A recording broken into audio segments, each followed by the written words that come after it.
Dude, nuts. Tyson, they just announced today, Tyson's fighting Jake Paul. Yeah, that's fucking stupid. Why? He's a 60-year-old man, bro. What do you mean? Dude, have you seen him recently training? He still got it, bro.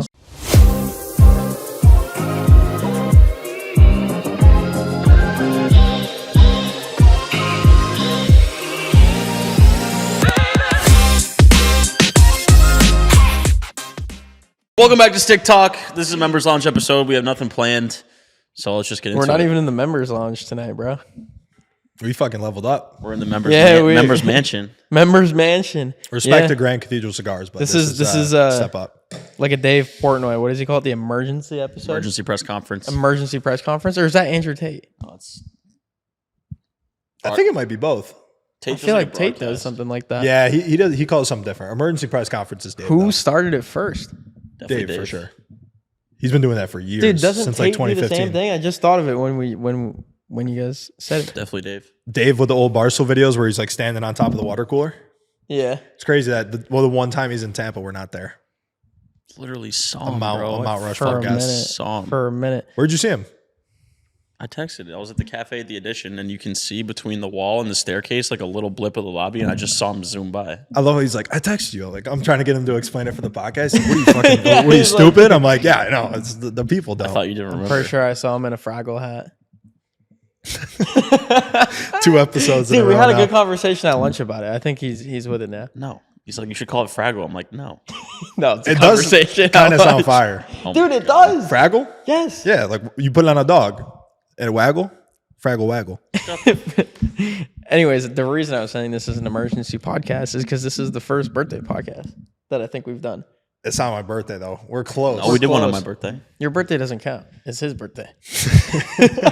All right. I know. As I said it, I realized we See, did one on my birthday is always the most too. significant of the group because then I can kind of guide you guys as the If we could get a zoom in on Christian as the right younger now. co-host of the podcast. I'll tell you guys a little bit about. Yeah, what is it 25 like being 25 compared to 24? I'll let you know tomorrow, but I think it's gonna be a lot different, honestly. Really? Yeah. What do you anticipate changing?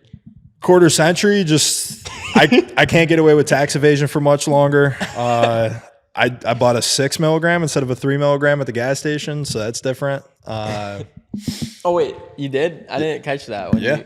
I didn't like put 2 and 2 together. You're never a 6 guy. No. Like you bought the 6s. You're saying you didn't just find them and like that's all you're left with. No, like I That's looked at both choices and I went the road less traveled for me, more traveled for other people.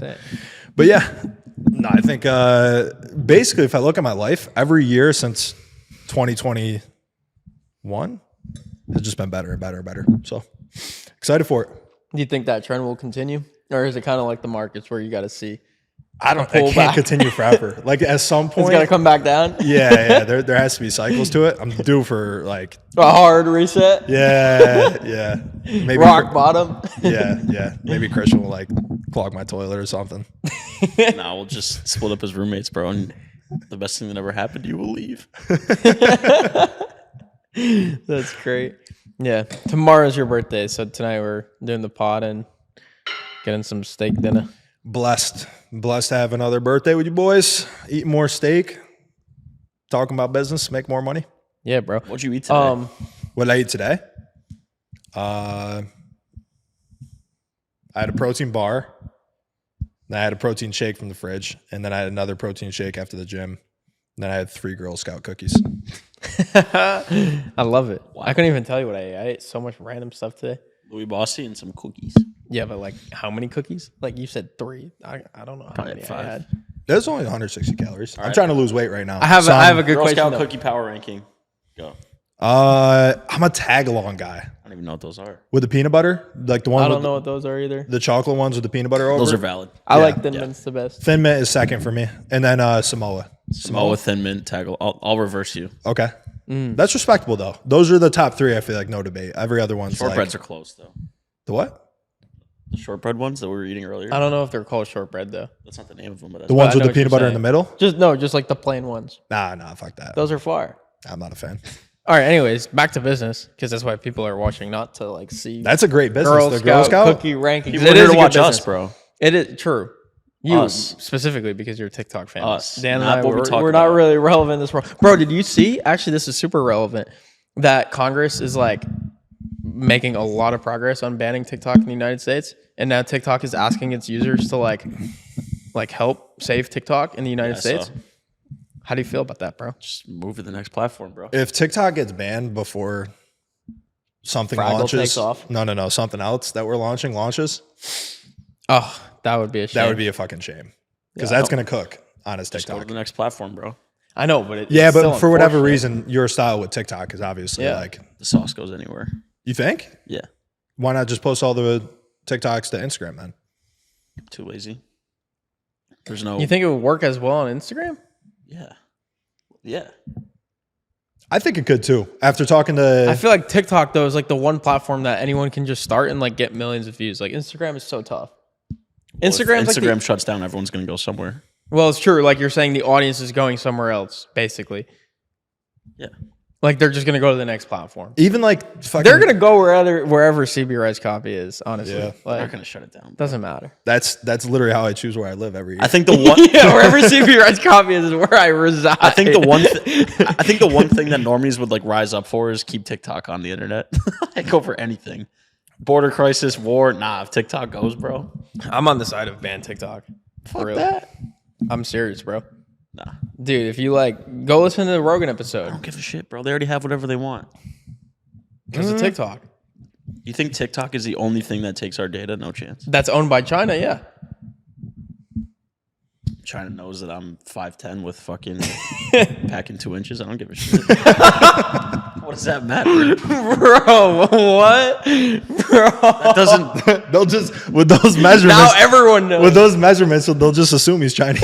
Yeah, he's one of us. One of us, he's gonna One be of us. They're on like the One of TikTok us. board. There's nothing. No on there. wonder he's pumping on TikTok. Now it all makes sense. He's got the home team just pumping his literally. content. Pumping off of TikTok too from TikTok, if you know what I'm saying. Yeah. Okay, skip that. All right, actually, I have a serious question. Yeah. I was thinking, like, what's a banger question to start the episode with? You're just sending us an audio note in the Client Ascension text message chat. Yeah, big saying that audio you had note to guy. fire someone.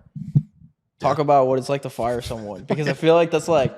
I'm not going to talk about the specific Well, scenario. I'm not saying tell us who you fire, but like, what is it like to have to fire someone? I feel like that's something that not a lot of people in the space have to go through because of like it the sucks. level that But they're at if in you, business. it sucks. But if you set clear expectations from the start, it's never like what, Like surprising. yeah. I mean, I would feel a lot worse about it if it was something where expectations weren't set, regular W-2 job.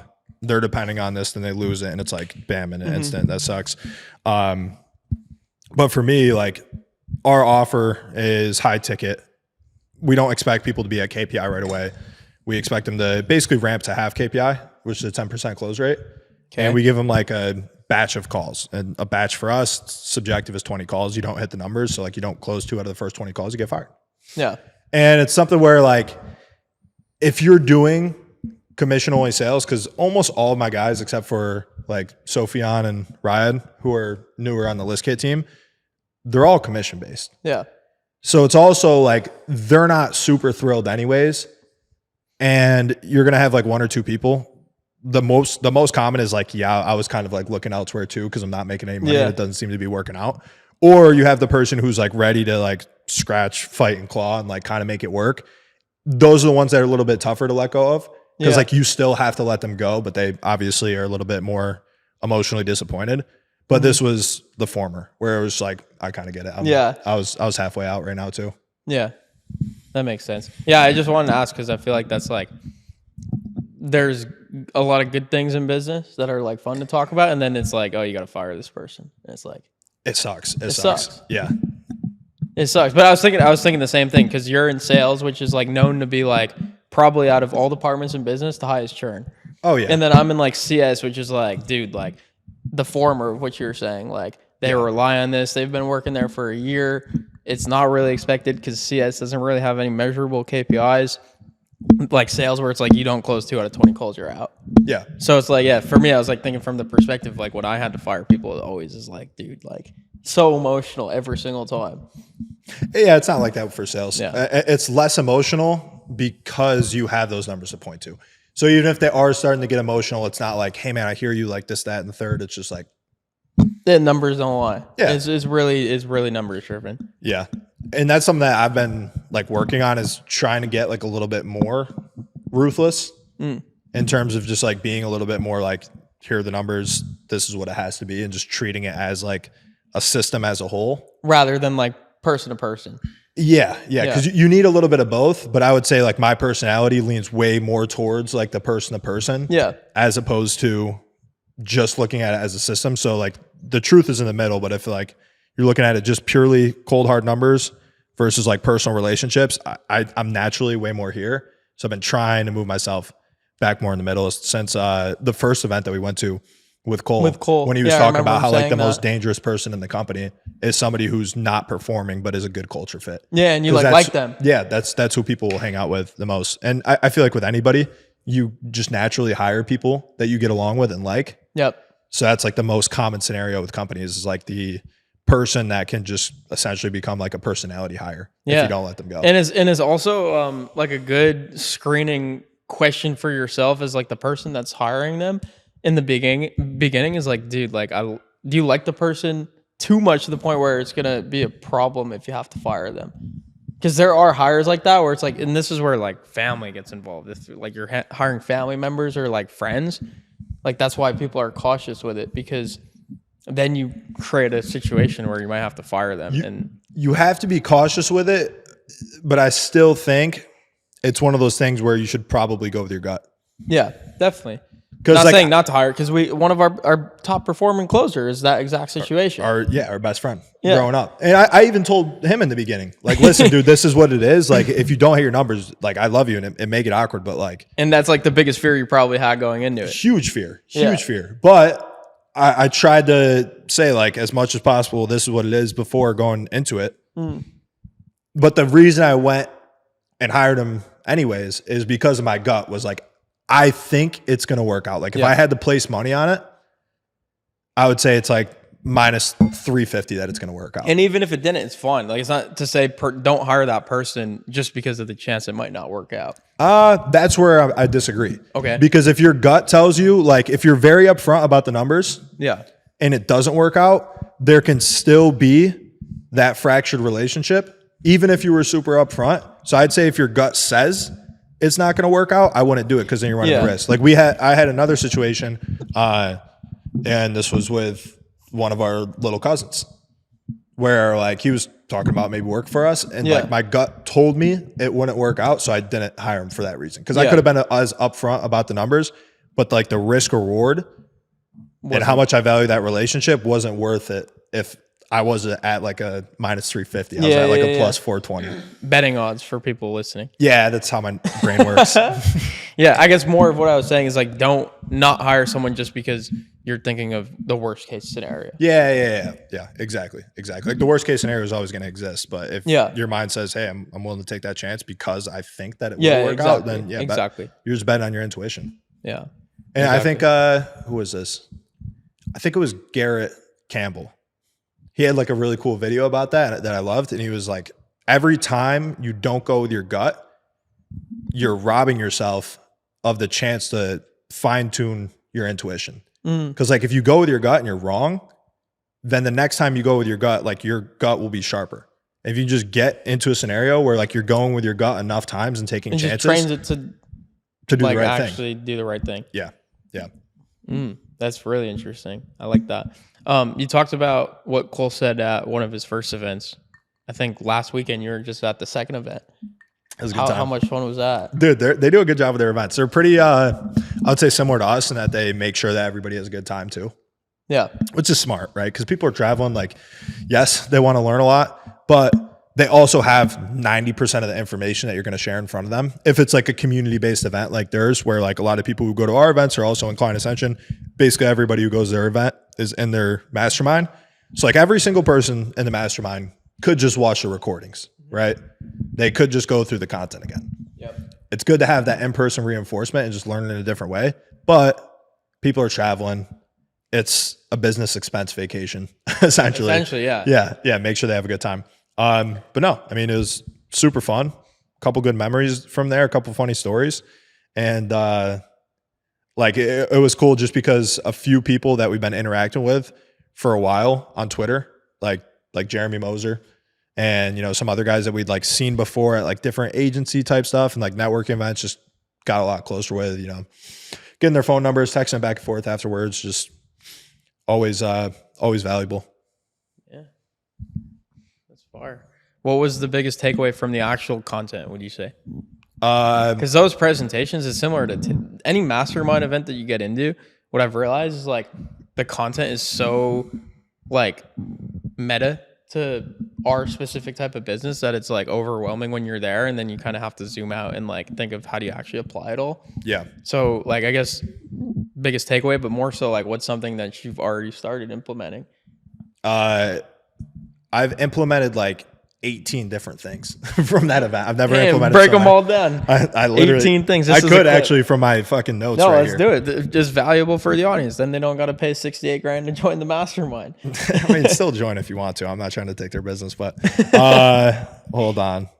But yeah, I literally had like action items from like 3-1 or just to 3-2. subscribe to the podcast channel. It's Dude, free. If you don't subscribe at this point, Christian, what are you going to do to yourself? Jump in the pool.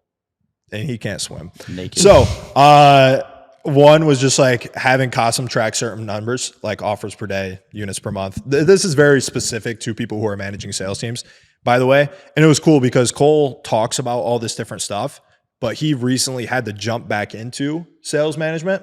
So a lot of it was a little bit different than his content, but it was like more fresh and up to date because he had the recent experience of being back in the trenches. Yeah, and this is Cole Gordon from, what's the business called? Closers.io. Yeah. Have Cosm go and backtrack March and everything going forward. So the close rate is more accurate of the calls that were generated that month.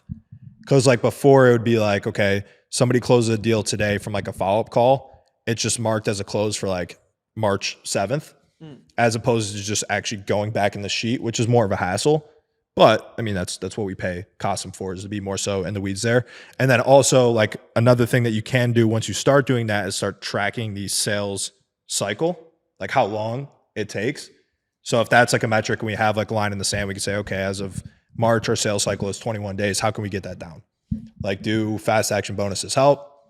Do, pushing to not take calls when both decision makers are on the call helps? Is there any way that we can, give some sort of like time-based incentive? Like if somebody has a client that needs to close next week or, a wedding coming up, do we just give them an extra week or two in the program? Things along those lines where it's like when you're testing that stuff, like it always seems to work because you'll have like 2 or 3 isolated cases. And you're like, oh, yeah, it worked.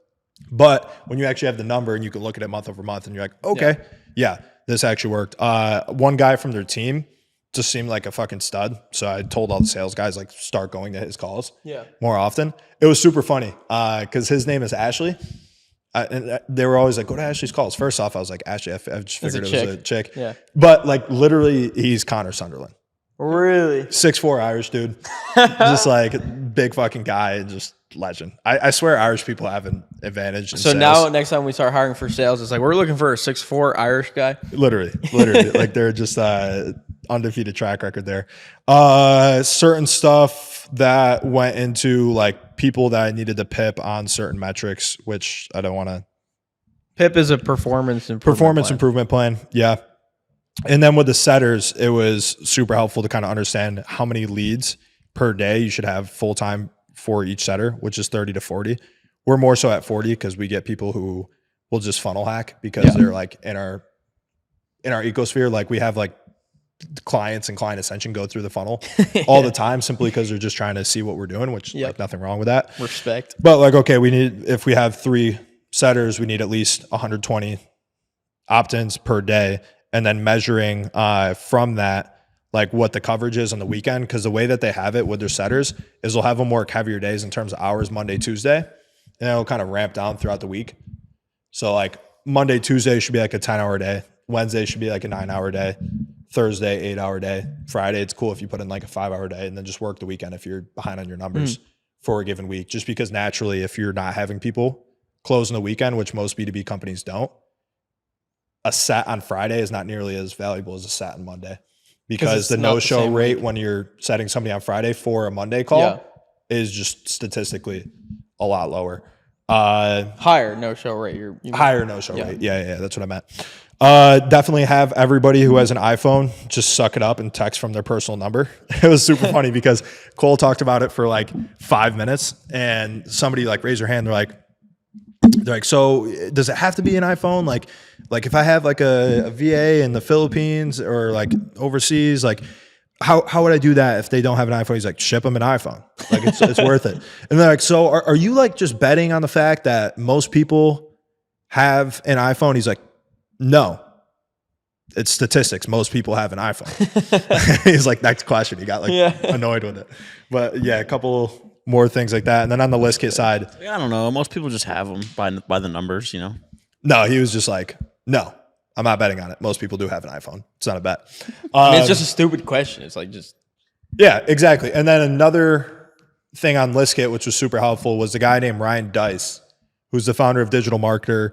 He's had 3 companies in the Inc. 500 fastest growing companies simultaneously. So the guy knows how to scale. Super, super smart dude. But he was talking about this CEO dashboard for tracking things. And I was like, oh shit, like we already do that. We're great. And then he started talking about all the things that go into it. And I was like, ooh, we don't do any of that. We're not so great. And he was talking about kind of like his way. And I think this is like getscalable.com/resources. If you guys want to just look at this, like his like sales asset or like bonus at the end was fucking sick. But the thing that he talked about like mapping each and every growth engine, and a growth engine is essentially like, okay, you have a funnel where somebody comes through cold email, comes through an opt-in.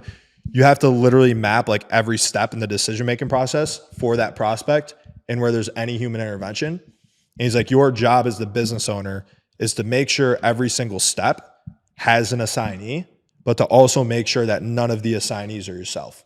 Because you'll never be able to scale if you don't.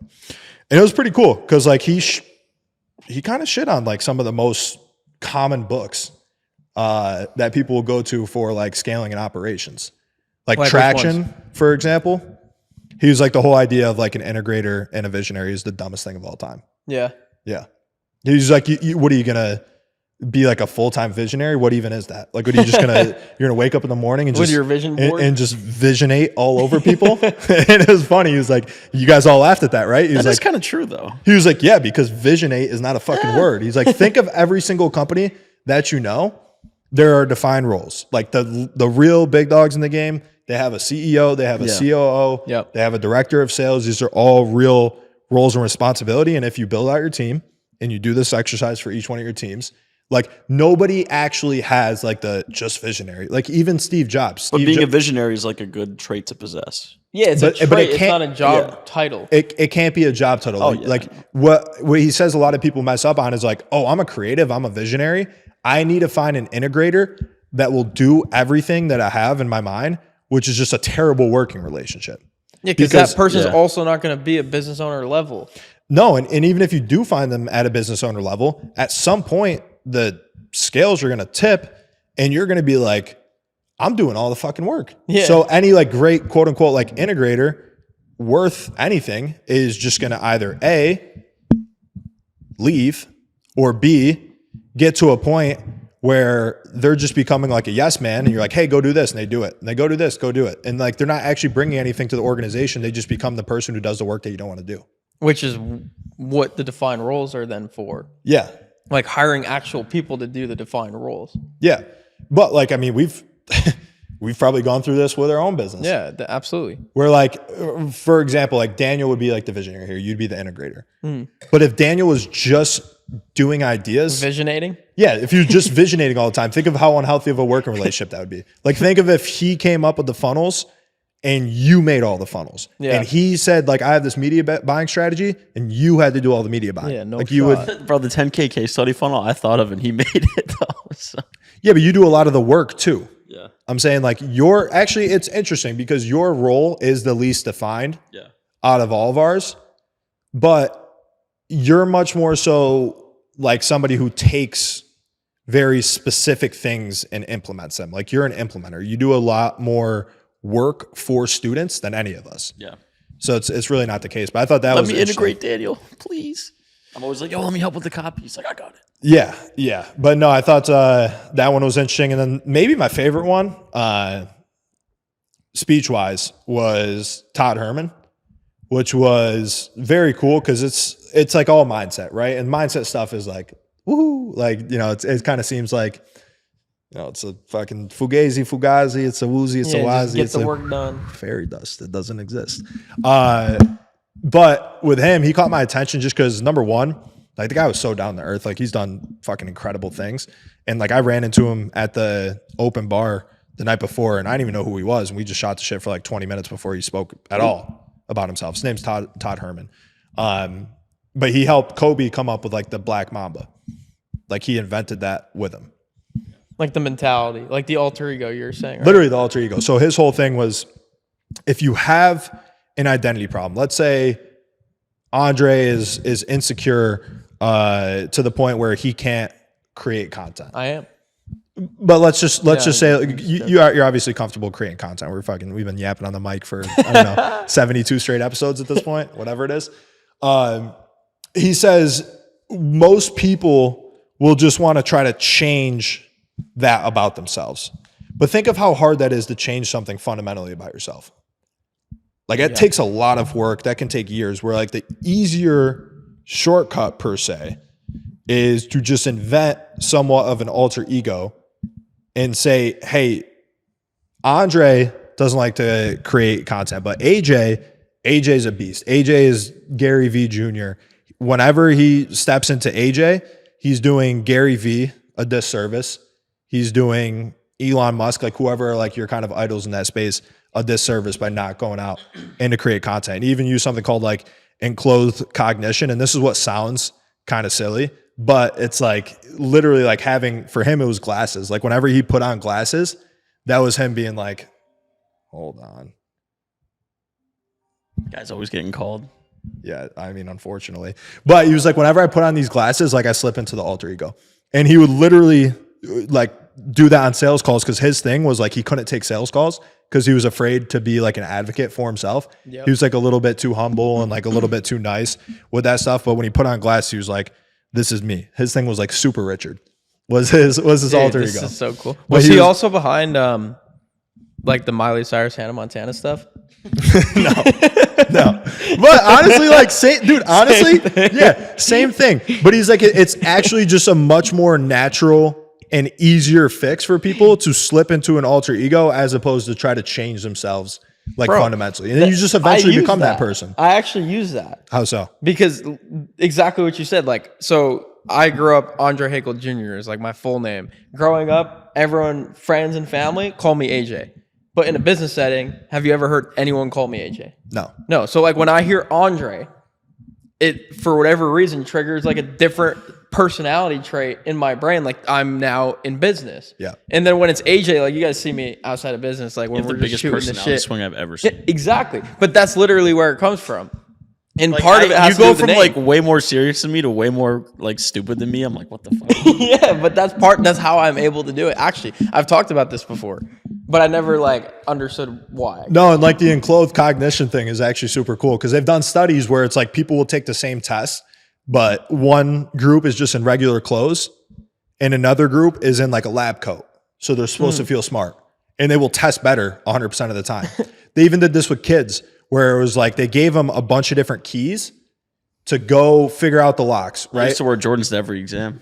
So like, I feel like Mike. Yeah, exact same shit. But like, it's like, hey, here are all these different keys. Here are all these different lock boxes. The point of the study is that you're just trying to see how long these kids will try till they figure it out because none of the keys actually work for the locks. Yeah. Right? And these are like 5 to 7 year old kids. And one group just had regular clothes on, right? The other group, they gave them like Dora the Explorer outfits for the girls and like Batman mask and capes for the boys. And they went like exponentially longer simply because they would talk to themselves and be like, Dora always finds a way. Yeah. Batman wouldn't give up. But it's stupid. And then he was like, you basically just do that as like a short-term fix until you become that person. And like Batman. Kobe's whole thing was like he couldn't play the innocent archetype anymore because he was always kind of like an innocent archetype coming up, like everybody loved him. Then he had the rape charge. Yep. So this was like right when he started working with him. It's like he can't go on the court and be like the guy that everybody loves because it's gone. It's gone. Yeah. So he's like, we need to kill that version of you and you need to become this version So that was like his new basketball alter ego. He's like, you're a killer when you go on the court now. That's fire, bro. Dude, you could apply this in so many different ways. I feel like even at our last event, like I just wore a suit rather Big than Ben like a or casual outfit. Did he what? Did he work with Big Ben too or no? Nah.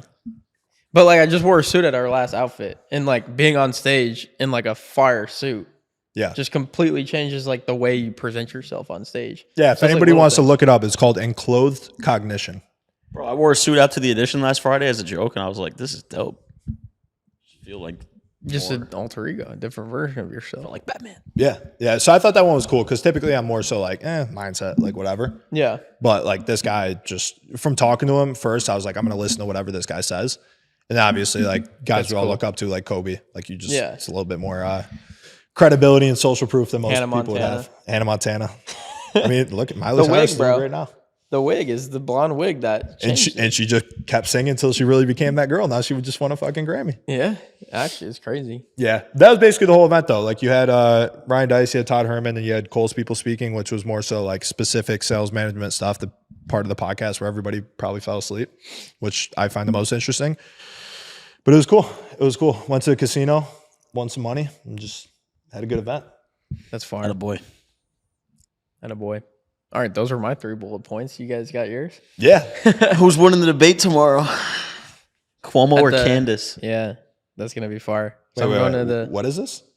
the PBD podcast tomorrow that I'm going to. They're debating? So he's having Chris Cuomo, Andrew Cuomo's brother, used to be on CNN, Yeah. and Candace Owens, and they're debating on the podcast. I would love to know what It happened. would have been more fire if it was Andrew Cuomo. I want to know what happened to him. He's a master I'll ask debater. him tomorrow. Be How's like, your brother doing? Does your brother just get like put in witness protection or like? Probably. Did the elites just go to some exile place to chill? Like, actually, Bohemian Grove. he hasn't showed up one time in any. Like, you haven't heard of him since he got kicked He's out. retired at Bohemian Grove. Honestly, like the last couple of times I heard from him, he was actually saying some like pretty smart shit. Yeah, he was like Yeah. kind of siding with Trump. Really? Yeah. He was just talking about, he was like, immigration's clearly a problem, which for some And people on that so side. is like, Democrats are Cuomo. great at. Democrats are really good at talking about it, and then they don't do it. But so is Chris Cuomo that's not now. true. I want to say it's true. Most of them don't even talk about it at all. They just pretend it's not an issue. The whole Biden campaign was all these things, and then he got in the office and nothing happened. No, but you Biden knew didn't what talk Biden about was going to do. immigration. Biden didn't change his strategy once he got in office. But like the shit that they campaign on is all woo woo, and they don't do it. That's a fact. It's It's the definitely a same. fact. That's the same with both sides, bro. But it's also like you know what you're getting into. Like their policy with borders, always open border policy. Democrats, like that's what they believe I in. don't know. I remember when he was like gassing up all this stuff he was going to do, and then just, Oh, of course, like he fell flat on whatever the good things sounded like in the beginning. But like it's not surprising that they have an open border policy. That's just like Democrats. I don't think Democrats nor Republicans implement better. I think they're all equally talk, in my opinion. Yeah, it's more so on a candidate level. I Yeah. think it's not like party level, but also like to Dan's point about Andrew Cuomo, like he's definitely showed up a lot differently than when he was in office, and then same with Chris Cuomo. If you listen to him his first time on PBD I want podcast, to see what happens if you Google Andrew. he was Cuomo saying right now. like really like sensible things, and that was after he got fired from CNN. It's just because when you get kicked out of the club, you have no more incentive to agree with the club. It's same with Tucker Carlson. Yeah. Like anyone that leaves, like Like if we just fire somebody, they have no like they don't have to speak great about client Ascension. If they Tucker do, Carlson great. and But Chris like you get Cuomo kicked on. out of the club, you don't care. Damn, yeah, what'd you say? Chris Cuomo and Carlson had an episode. Yeah. Chris Cuomo, like, dude, people in the media, remember Lucas was telling us, like, Tucker Carlson, even when he was at Fox, he'd have, like, dinner with, what's that chick's name? With the short hair that's on, like, NBC or MSNBC? I don't know. Rachel Maddow? Okay. Yeah, Rachel Maddow. Like, who, like, on the surface level, if you're just a consumer of the content, like, they hate each other. They're polar opposites, but apparently, like, they're cool with each other. Like, they'd get lunch every week. Damn. Like, behind the scenes. So, like... Oh, Yeah, fucking. it's all two-faced, bro. In politics, it's all two-faced. Honestly, it's interesting because I don't know who's going to win the debate. I don't think Republicans are necessarily any smarter than Democrats. I think Candace Owens is really smart, though. I think Chris Cuomo's really smart too, though. But, bro, Candace Owens is like, I've listened to enough of her content. She's like a Ben Shapiro. Dude. But have you listened to enough of Chris Cuomo's?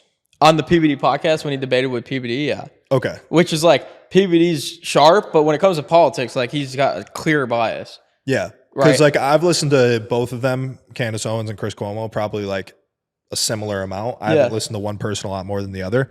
And like for me, it looks like going into it, it's like pretty fair. Yeah, it'll definitely be fair. But like there's like a Ben Shapiro type in Candace Owens. Where like Ben Shapiro, like, dude, he's probably one of the best debaters ever.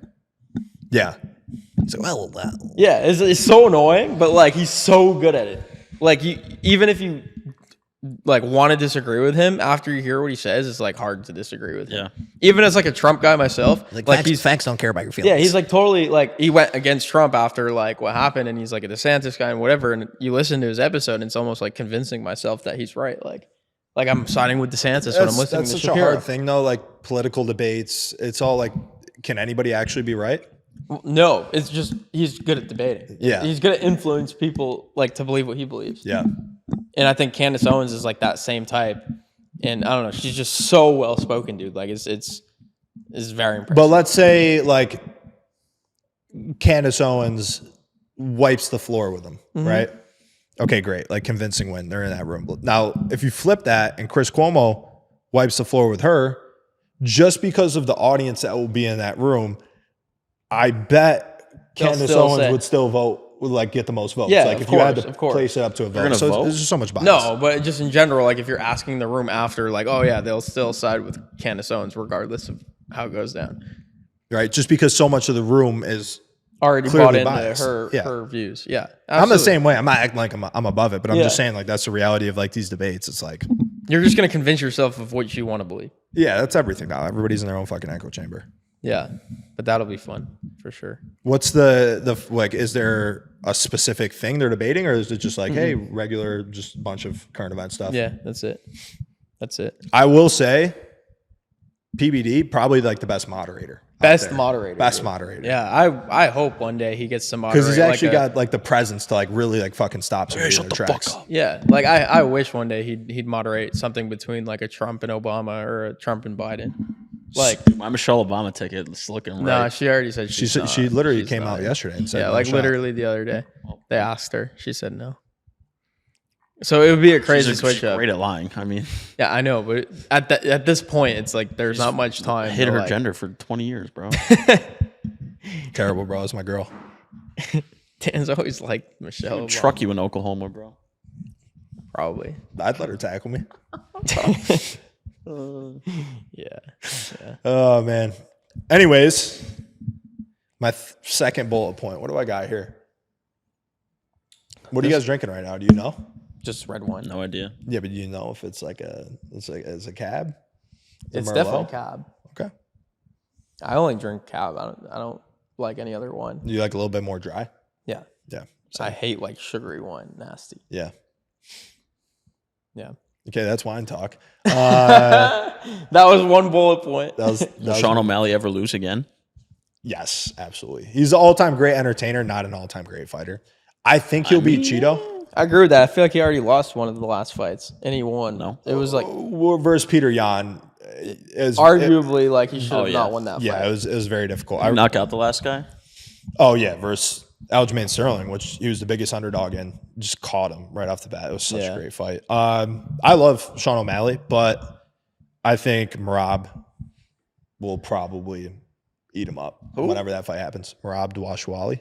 Fuck is that? Fucking just killed that last name. You just know UFC. So Merab has actually been the top guy for a long time. He just doesn't have like, he's actually doing better now with his social media and whatnot, but he doesn't have that large personality where like he's killed Jan. He's killed basically every competitor in that group. The only person he hasn't fought and beat is Aljamain Sterling because they're best friends. Like they refuse to fight each other because they've been training partners for so long. Isn't that, who is it? Jose, what's his face? Aldo? No. Who's the Miami guy? The knee? The flying knee? Masvidal? Yeah, Jorge Masvidal. Colby Covington, right? They were best buds. Yeah, for a long time, but I mean, Colby that's maybe like my least favorite fighter in the UFC. And so many people are like, yo, he's Trump. Like, I think it was a play for a while until the last fight.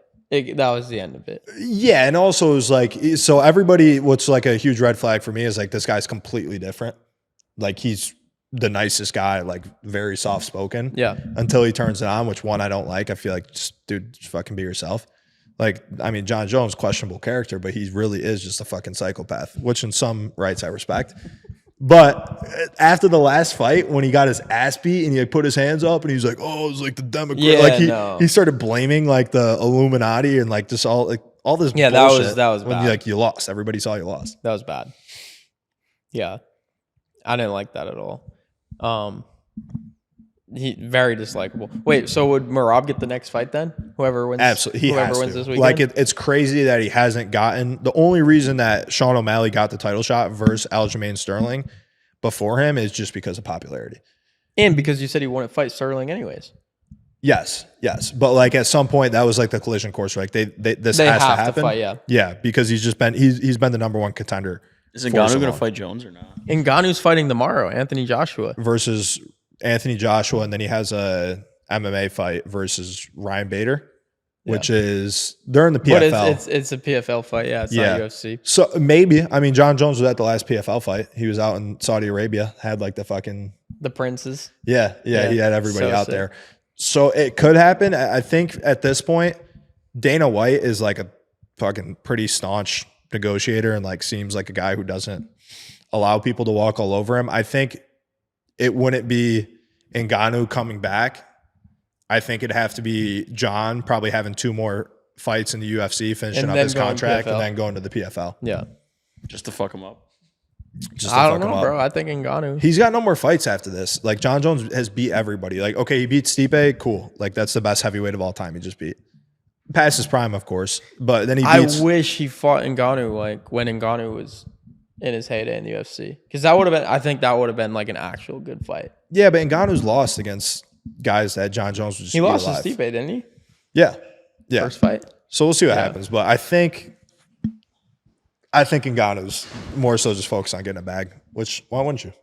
I don't blame him. The dude was growing up in like coal mines, right? Like, The crazy thing is that he almost beat Tyson Fury. Like he came him down, very, bro. very close. Yeah. he knocked him down. He which came is closer than crazy. any boxer has, besides Deontay Wilder in the one fight that The they drew. first fight. Yeah. Those were First the fight. best ever. Yeah. I'm excited to see the Joshua fight. Because Joshua's Joshua's still a beast. lit, bro. It is? No. I Not thought the really. Tyson Fury fight was Tyson fire. Holyfield back in the Tomorrow day, or But tomorrow's fight will be sick. nobody watched Tyson Fury versus Ngannou. It got extremely low ratings. Yeah. It was a weird time though. It was like My dad said like 5 when Yeah, because it was over. I think it was overseas, Yeah. right? Yeah. my dad said when like Tyson Holyfield were in their heyday, it was Dude, nuts. Tyson, they just announced today, Tyson's fighting Jake Paul. Yeah, that's fucking stupid. Why? He's a 60-year-old man, bro. What do you mean? Dude, have you seen him recently training? He still got it, bro. It's just like it's show business. Would you pay for that pay-per-view? Absolutely. Everyone's gonna. You can say you're not now, but the day of the fight, everyone's gonna be talking about it. It's on Netflix. Yeah, it's also on Stream East. Yeah. Sure. I mean, Everything is. yeah, good point. I mean, I don't know if I'll actually pay for it, but It's interesting because Garcia fights Haney. yep. And I don't know Garcia's if that fight will actually happen though. Garcia's dude, going he's off the rails, dude. Yeah, it's insane. Could be good for fight promo though. I think it definitely is. Like he's been At trending this every point, day. it's like far from fight promo though. It's more so like this dude is Oh, he's going through real mental going. health Yeah, issues. it's not anything to do with Haney. Like it's not like they're going at it. Yeah. In that division, like it's like everybody kind of plays for the top spot, but it's just Gervonta Davis is the best. Like clearly. He beat like Haney is still undefeated It's like the technically. nostalgia of like the OG boxing, bro. Haney's undefeated, So good. but Lomachenko beat him. It's good, but do you think old boxing or current day UFC? I mean, probably UFC. Yeah, Tough to know. It's like I wasn't around. LeBron James or Michael Jordan. Like LeBron. We weren't It's not tough to know. It's already no, settled. but we weren't I around. mean, honestly, like the Tyson fight seemed lit in theory, but he would just knock the guy out first round. That'd be it. Yeah. Until who's the first guy? Buster Douglas? Buster Douglas. Buster Douglas was like the big upset where like he That's first 'cause lost. his trainer died though. Mike Tyson. Yeah, bad influences. That's what's going on with Ryan Garcia. He's What, his probably- trainer died? No, but I'm saying like bad influences. He Tyson's probably trainer. got fucking My dad crazy said people ever in his since corner. Tyson's trainer died, that was it. No more. Yeah, didn't he get the face tattoo after that too, or was that way later? That was way after. Damn. He bit near though. Yeah, he bit the guy's ear off. That was wild, bro. I'll never forget hearing about that in like St. John's Middle School. You're like, what? Yeah, it was like A fighter bit a cut guy's, the guy's off. ear off. It's the coolest story ever. Yeah, It's coolest 'cause story ever. It's like if fucking David and Goliath. It sounds like a fable. Yeah, Right? Like, it's like no way. yeah. It's like how much of the ear? How much of the ear? I forget who the boxer was, but there was some. I'm not going to think of it. Great story. That was all. There's Christian's first bullet point. There's Yeah, boxing. check it What do you mean? I have 2 great bullet points. All right, go ahead. I already pulled them up. Which ones? Candace Owens, Chris Cuomo, and then the Sean O'Malley. 2 Yeah. great discourses. That was good. That was good. Those You're were right. good. Yeah, I think we covered a lot of ground in this one. We did. So far, so good. The one question that I have for you guys.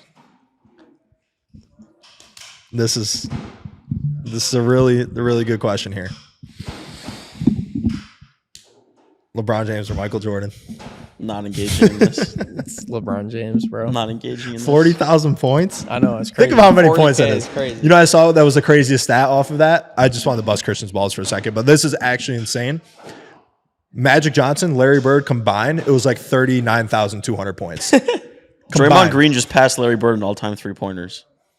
That's cool. That's insane. Yeah, So, that is back nuts. to what you were saying. Yeah, 39,000 points between the two of them. He Yeah. scored more than both of them combined. That's the wild. crazier one, I don't know if it was 358 or 368, but it took him 358 games to score his first 10,000 points, 0 to 10,000. And it took him from 30 to 40,000, 358 games. The exact same amount of games. Which means it's not just him playing long and like longevity. It's no, like he literally hasn't slowed. Yeah, he just taking the same this amount year of even, games. It's like 26, 7, and 7 averages every year. It's every insane. single season. What is he, 21st season? 20th, I think. Jordan Maybe would- 21st. Jordan would have hit 40,000 in 16. Would have. Did he? Yeah, would have. Yeah, but Jordan was at the blackjack table. Respect. Getting certain Respect. loved ones killed. All right, that's wild. I love how every time there's an argument, you bring up Yeah, off the that's wild. court. You That's can't wild. do that. That one I can't get behind. You can't do but- that. You have no proof. You can't just bring that I can't up. make a conspiracy theory. I can make a He conspiracy just said theory. Bohemian Grove. LeBron cheats on his wife. I could say that. Okay, it's fine. He doesn't cheat on himself on the off season. You're just shifting the goalposts all over the place. But it is crazy. I guess he spends $2 million a year, the same as like the who's the one guy who wants to live forever? Brian Johnson. Brian Johnson. He spends the same amount on his body as him. That's crazy. Think about that. Yeah. It's not that insane. Some people are also just built different. Like I He think makes he's- like $50 million a year off his body at least. Yeah, but like, where does the $2 million go? Like, what can you do? with that's what $2 I'm million saying though. on It's your just like body? the dedication year over year when he could quite literally fuck off and go on a yacht every single offseason and have the best time in the world. You could. Like look at McGregor right now. Like he's got a Lamborghini yacht. A Lamborghini yacht. Like you know how tempting that is? Because LeBron can get 8 of those. LeBron just loves the attention, bro. No, he just loves the game. He loves the game. Yeah. More What than do you a mean game. the attention, bro? It's not a game, bro. It's more than a game. more than a game. Such a yeah, great they should like make a documentary. movie about that or something. Maybe. But no, some people, a lot of it has to just be like God given though. You know, what I was watching was an interview with DK Metcalf. Okay. Like, if you think of like who's like the biggest freak in the NFL, like, yeah, so- he's Analogy for you. If you have 2 business owners yeah, and one of them gets to $1 million ARR and exits his company in a year, and the second guy takes 5 years to get to 800K ARR, which one do you respect more? what are you I talking would respect the first guy more. Right. But why would you say 800K ARR when he scored like More 10,000 He's more still points? chasing the 6 rings and he's never going to get it. But we're talking about points. Bro. We're talking about points. Stay on Oh, topic. we go by points? Stay on All right. topic. Yeah. Just stay on topic. I didn't know that's what counted. We're talking about the 40,000. All right.